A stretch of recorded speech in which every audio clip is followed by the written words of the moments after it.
It's November 14th here in Seoul, and I'm Kim Dami. We begin with these stories making the headlines at this hour. Starting with South Korea and the U.S. tailored deterrence strategy on North Korea. On Monday, defense chiefs of the two countries renewed joint deterrence strategies on North Korea for the first time in a decade. And South Korea and 70 member states of the United Nations Command will hold their first meeting of defense chiefs here in Seoul today to seek ways to preserve peace and stability on the Korean Peninsula. Hamas says it told Qatari mediators that the group was ready to release up to 70 hostages in return for a 5-day truce, while U.S. President Joe Biden continues to insist Gaza hospitals must be protected. South Korea has decided to leave the 52-hour cap workweek system unchanged. It plans to provide more room for flexibility for certain businesses and industries like manufacturing and production sectors, instead of pushing ahead with a proposed 16-hour hours across all sectors. Defense chiefs of South Korea and the U.S. have updated the two countries' tailored deterrence strategy for the first time in 10 years. Now, that is to further beef up their extended deterrence commitment against North Korea's growing nuclear and missile threats. Our defense correspondent Choi Min-jung starts us off. The defense chiefs of South Korea and the U.S. have reaffirmed their commitment to bolstering extended deterrence against North Korea's evolving provocations. At a press briefing after the annual security consultative meeting held in Seoul on Monday, South Korea's Defense Minister Shin Won-sik said he, together with U.S. counterpart Lloyd Austin, noted that they will never accept any nuclear attack by North Korea. If North Korea does use nuclear weapons, it will face an immediate, overwhelming, and decisive response from South Korea and the U.S., which will lead to the end of Kim Jong-un regime. Austin highlighted the milestone in Washington's deterrence efforts, saying its commitment remains ironclad. We are continuing to strengthen our shared readiness and our ability to fight tonight if necessary. In a joint statement following the SCM, the defense chiefs revealed that they have decided to establish a shared early warning system to share detailed information on North Korea's missile launches. This would mean South Korea would be provided with real-time data on North Korea's missile launches from Washington's early warning satellite. Also, in commemoration of the 70th anniversary of the Seoul-Washington alliance, the two sides adopted the defense vision of the ROK-US alliance for the first time since 2019. Through this vision, the two sides will pursue areas of cooperation, especially in the fields of science and technology, over the next 30 years, in preparation for Seoul and Washington's 100th anniversary of the bilateral ties. The two allies have also updated their tailored deterrence strategy for the first time in 10 years. The agreement was established in 2013 for tailored deterrence against North Korean nuclear weapons and other weapons of mass destruction. The defense chiefs also stressed the need to strengthen trilateral security cooperation between South Korea, the U.S., and Japan, and continue the momentum established at the Camp David summit. Choi Min-jung, Arirang News.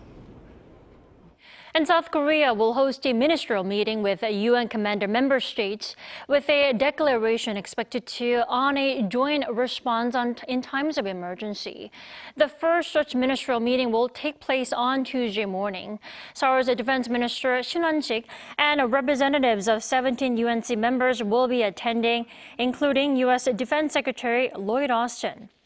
Along with a joint declaration, the members are expected to look back on past 70 years of UNC's role in maintaining peace after the Korean War and to call on North Korea to abide by UN Security Council resolutions. The UN command was set up in 1950 to support South Korea against North Korea, and it is now overseeing the Korean War armistice. The UK, U.S., Canada, Australia, Thailand, France, and Italy are among the 17 members. President Joe Biden will seek to resume military communication with China when the leaders of the U.S. and China sit down for talks later this week. Now, this, according to a senior Biden administration official who said reestablishing communication between the militaries of of the two superpowers will be high on the U.S. leaders' agenda during the highly anticipated talks with Chinese President Xi Jinping on Wednesday. And according to Japan's Kyodo News on Tuesday, the two leaders are expected to agree to a partial resumption of military dialogue between the two countries. And the two leaders will meet for the first time in over a year on the sidelines of the APEC leaders meeting taking place in San Francisco. Over in Gaza, Hamas says it is ready to release up to 70 hostages held in the region. Now, this comes after they stated that they wouldn't strike a deal after attacks close to the Al-Shifa hospital. Our An Sung-jin takes a look. Hamas said on Monday that it is ready to release up to 70 women and children held in Gaza in return for a 5-day truce with Israel. In a message on Hamas's official Telegram channel, the group said the armistice should include a complete ceasefire and humanitarian aid for the Gaza Strip. This comes as Hamas closed any hostage deals after the Israeli operations close to the Al-Shifa medical complex in Gaza City left that hospital at breaking point with thousands of patients without electricity and water in need of other vital aid. Thousands had to flee as gunfire and bombings continued outside the compound. U.S. President Joe Biden called for a halt to attacks affecting medical facilities. And it's my hope and expectation that there will be less intrusive action relative to the hospital. We're in contact and we're with the Israelis. Also, there is an effort to take this pause to deal with the release of prisoners. And that's being negotiated as well with the Qataris are engaged. And so I remain somewhat hopeful, but the hospital must be protected. However, the Israeli Prime Minister has already said there will be no ceasefire or supply of fuel into Gaza until the release of more than 200 hostages. Meanwhile, the Israeli Defense Forces said they successfully took over the Palestinian Legislative Council building in Gaza, which has only served Hamas's lawmakers. Israeli Defense Minister Yoav Gallant said Monday that Hamas had lost control over the Gaza Strip as residents no longer trust the Hamas government. Gallant said that Israel's action in Gaza continued to destroy Hamas infrastructure and kill Hamas commanders, and that terrorists are heading south, leading to success in the northern part of the Gaza Strip. An extraordinary achievement, truly amazing. There are no words. This is neither an operation nor a round but a war to the end. It is important to me that you know this. This is not lip service, but from the heart and mind. Whether Israel will accept Hamas's ceasefire deal remains uncertain as fighting continues, yet criticism will continue from organizations such as the WHO and the UN if attacks on the civilian facilities carry on. An Sung-jin, Arirang News. Gaza hospitals have ended up in the crosshairs as Israeli forces continue their operations against Hamas. Now, Israel is blaming Hamas for using medical facilities as a shield, while Israel has been asked to take responsibility for harming innocent civilians as it targets Hamas militants. For more, we are joined by Ezzedine Fisher this morning. Welcome. Thank you. Thank you for having me. Sure. Like I mentioned, Israel condemned Hamas for using hospitals as a human shield, saying that Hamas has placed command centers under and near hospitals. Now, is that so? I mean, who is to blame, really? Well, it's very hard to answer this question, obviously, because it's only if you're on the ground and only if you're a military, an Israeli military or a Hamas leader, you would know the real answer. And the problem is, it doesn't really matter what you and I think. What matters, what's going to decide the behavior of the Israeli army is the Israeli perception. And if the Israeli leaders are convinced that Hamas is using the hospitals or that there are headquarters under the hospitals in tunnels, then most likely they are going to go after those. And, you know, the US president can demand that the hospital be protected, but then the question becomes, how do you protect the hospital if the Israeli army actually goes, after the hospital and attack it to quote unquote, target the Hamas who are using it. Right, the blaming game is not going to make any difference here in this situation. Now, that is why Hamas has put hostage negotiations on hold over the situation at the Al-Shifa hospital in Gaza, which the WHO says is no longer functioning. Then what will it actually take to reactivate the talks on hostage releases? I think, the talks about the hostages will continue, even if one of the parties, or actually both parties, declare that they are putting them on hold. The mediators, whether it's Egypt, Qatar, the United States, or others, are most likely going to continue to engage and try to find a way to achieve a hostage release in return for something or another. And of course, any release of any hostage is great news, right? Just think of the families of those hostages. Right. And any pause in the bombing is great news. Think if you live in Gaza and you're a civilian, and 5 days would be great, even 5 hours would be great.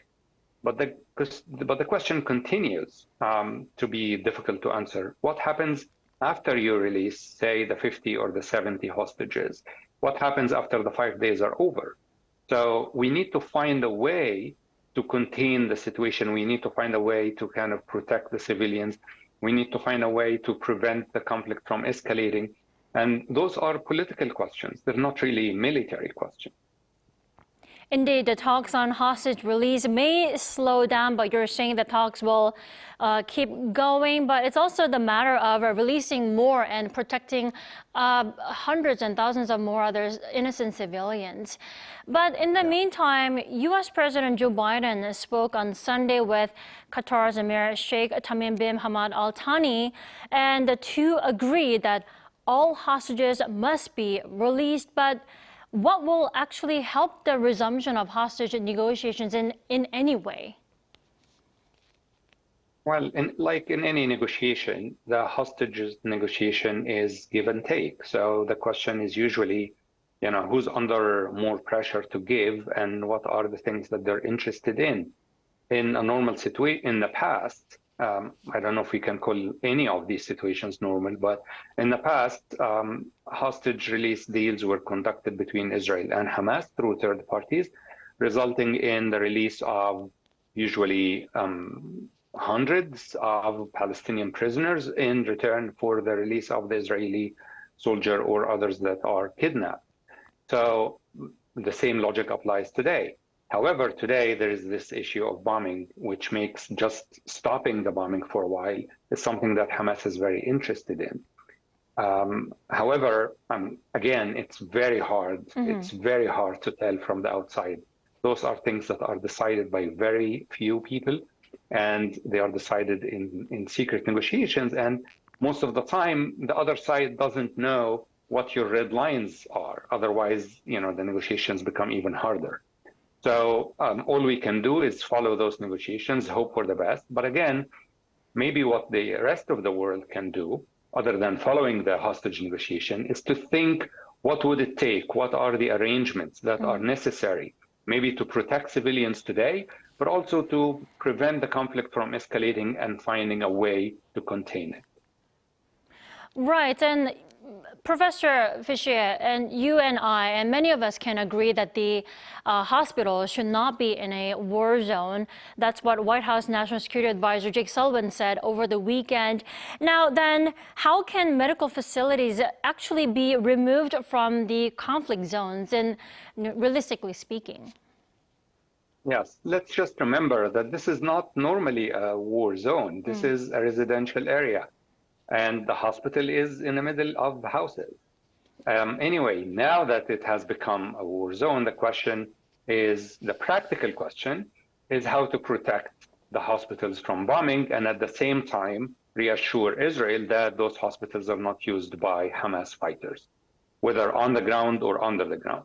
And the only logical answer to this question is to have a third party, something like the ICRC, the Red Cross, the International Commission for the Red Cross, that if the ICRC can, if that's an option for them, to take control and supervise the operation of the hospitals, and that maybe give Israel guarantees, maybe some Israeli oversight, that they can check and ensure that the hospital is free from fighters and that there is, underneath that there is nothing going on, then maybe we can, keep those hospitals working and not just protect the people who are inside today. But you need those hospitals to continue to operate because the bombing is producing a huge number of casualties that need attention. But if this is unattainable for whatever reason, the second best would be to ensure the evacuation, the safe, orderly evacuation of the patients inside those hospitals and moving them either to other facilities, whether those facilities are in Sinai or in Israel itself. Short of that, I'm afraid we're looking at a very grim situation in the coming hour. Right. All right, Professor Fischer, thank you so much for your time and also your insight this morning. Thank you for your attention today, Shir.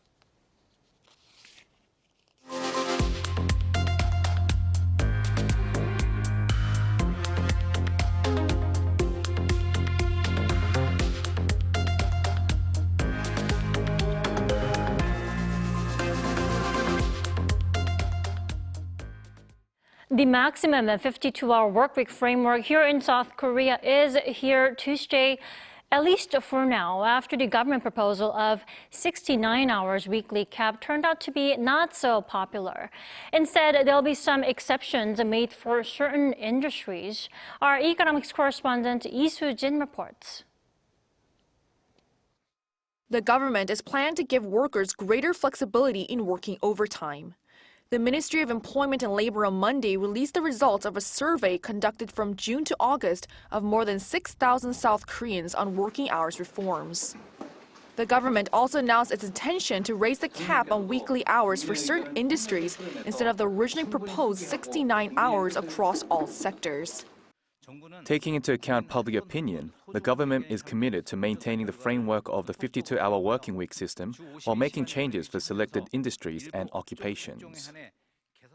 This comes 8 months after the administration unveiled in March a proposal to raise the maximum weekly working hours from 52 to 69.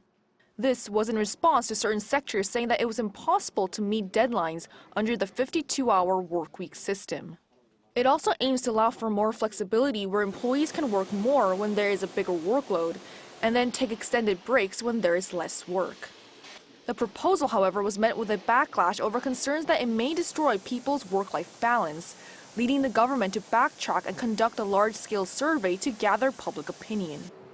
The survey results showed that more than 54% of people surveyed agreed to raising the cap on weekly overtime hours in certain sectors.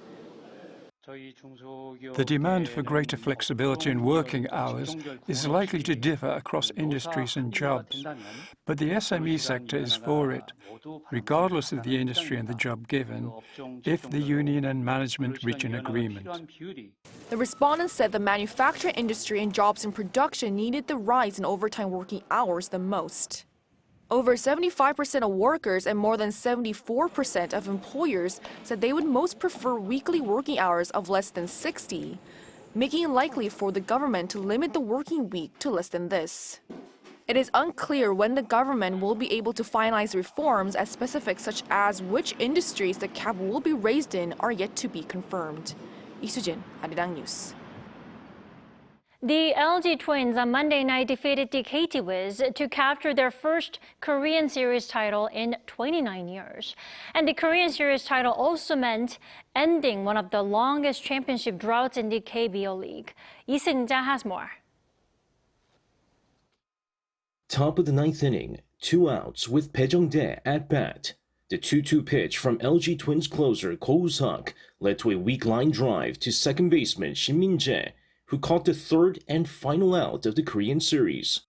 The 6-2 win on Monday night at a sold-out Jamsil Baseball Stadium in Seoul meant that the LG Twins had finally clinched the long-awaited Korean Series title.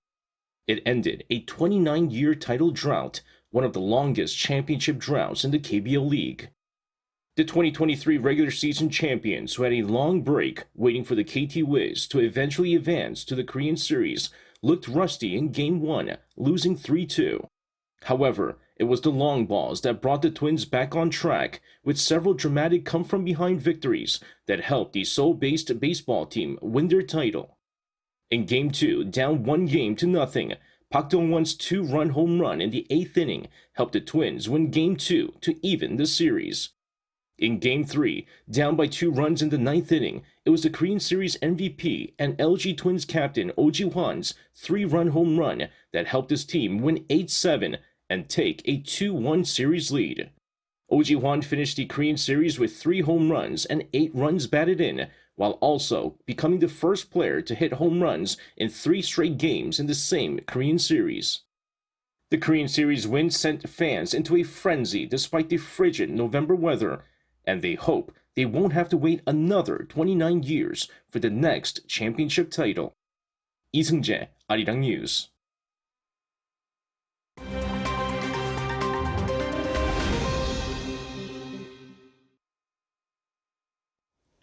Good morning, I'm Kim Ji-young, and we now turn over to stories from around the world. We begin in the United Kingdom, where former Prime Minister David Cameron has been appointed as the new Foreign Secretary. This follows 10 Downing Street's decision on Monday to sack Home Secretary Suella Braverman and move Foreign Secretary James Cleverly into her post. David Cameron, the UK's Prime Minister from 2010 to 2016, stepped down from politics after losing the Brexit referendum. His allies claim that he wished for a return into politics from 2018, but a 2021 lobbying scandal hindered his aspirations. Cameron's appointment makes him the first former Prime Minister in around 50 years to rejoin the cabinet after their tenure. It comes as part of a wider reshuffle by Prime Minister Rishi Sunak as the ruling Conservative Party is struggling in public opinion polls. Now moving on to Indonesia, where the race for the 2024 presidential election is well on the way. With current President Joko Widodo limited to 2 terms, the country will choose a new leader next February. Indonesia's Election Commission announced on Monday approval for all 3 presidential candidates, Prabowo Subianto, the current defense minister, Ganjar Pranowo, former Central Java governor, and Anies Baswedan, former governor of Jakarta. The commission stated that all 3 candidates passed legal requirements. However, controversy exists over Subianto's running mate, Gibran Raka, who is also the current president's son. 36-year-old Raka, the current mayor of Surakarta, is younger than the legal minimum age of 40 required for presidential and vice presidential candidates. Last month, the Constitutional Court, headed by the president's brother-in-law, granted an exception for Raka to run in the 2024 election on grounds that he is already the mayor of Surakarta. Now, moving over to Iceland, where a state of emergency has been declared with concerns over a volcanic eruption.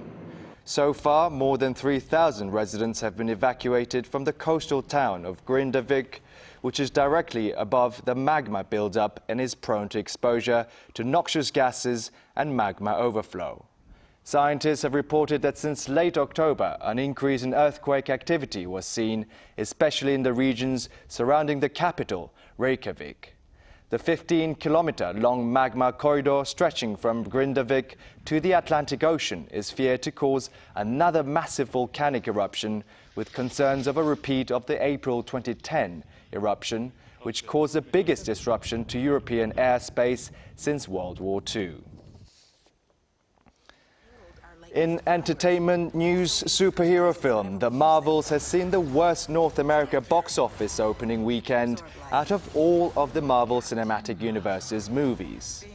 In its first weekend, The Marvels, which stars Brie Larson and Teyonah Parris, made only $47 million in North America and around $110 million globally.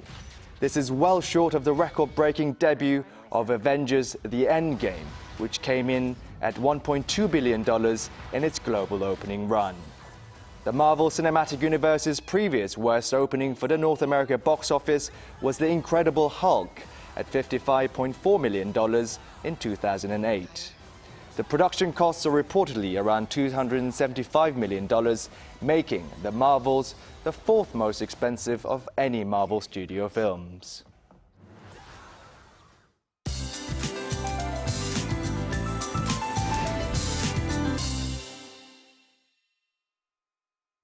Good morning. The morning air carries a Christmas-like chill with a sharp wind, making it feel colder than actual temperatures. Though afternoon highs are set to surpass yesterday's, but the mercury will hover a couple of degrees below the season norms. Stay bundled up to avoid catching a cold.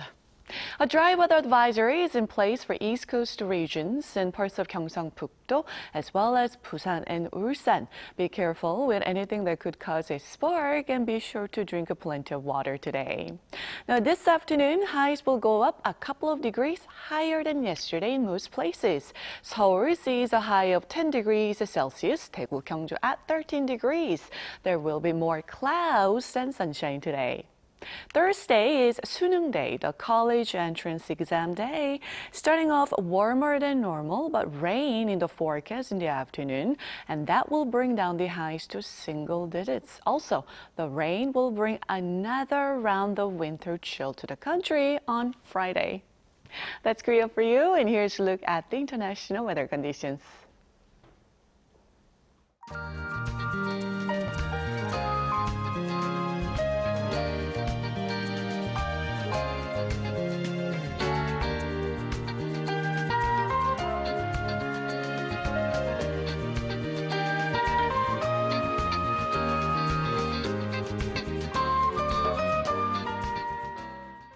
We thank you for watching New Day at Arirang. We'll be back tomorrow for Wednesday's edition at the same time, 9 a.m. Korea time.